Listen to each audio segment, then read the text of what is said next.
حیدرآباد شہر میں ان دنوں ہر گھر میں ایک ہی سوال گونج رہا ہے، کیا آپ کے گھر انٹرنیٹ آ رہا ہے؟ کیا کیبل کنیکشن چل رہا ہے؟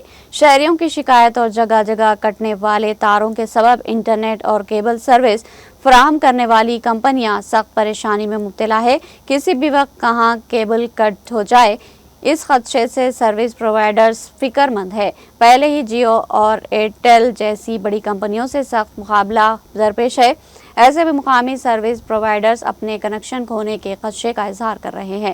انہوں نے محکمہ بجلی سے مزید وقت دینے کا مطالبہ کیا۔ حال ہی میں گنیش کی مورتی کو لے جانے کے دوران بجلی کے تاروں کو ہٹانے کے دوران کرنٹ لگنے سے نوجوانوں کی اموات کے بعد محکمہ بجلی کی جانب سے سڑکوں پر لٹکتے خطرناک تاروں کو نکالنے کا کام شروع کیا گیا۔ اس پر انٹرنیٹ اور کیبل پرووائیڈرز نے نائب وزیر اعلیٰ بھٹی وکرمارکا اور T G P D C L کے C M D Musharraf Ali Farooqui کو درخواست پیش کی۔ کرنٹ کے کھمبوں سے کیبل ہٹانے کے عمل کو فوری طور پر روکنے کی اپیل کی۔ ان کا کہنا ہے کہ حیدرآباد میں 1 کروڑ 20 لاکھ سے زائد آبادی کو درکار کیبلز کا اچانک ہٹا دینے سے شہریوں کو شدید مشکلات پیش آ رہی ہے۔ کمپنیوں نے وضاحت کی ہے کہ پچھلے 6 ماہ سے الجھی ہوئی تاروں کو ہٹاتے ہوئے ایک ہی فائبر کے ذریعے تمام خدمات فراہم کرنے کی کوشش کی جا رہی۔ سروس پرووائیڈرز نے مزید کہا کہ جدید ٹیکنالوجی کے ذریعے عوام کو معیاری تفریح اور سہولتیں فراہم کرنے کی جدوجہد کی جا رہی ہے۔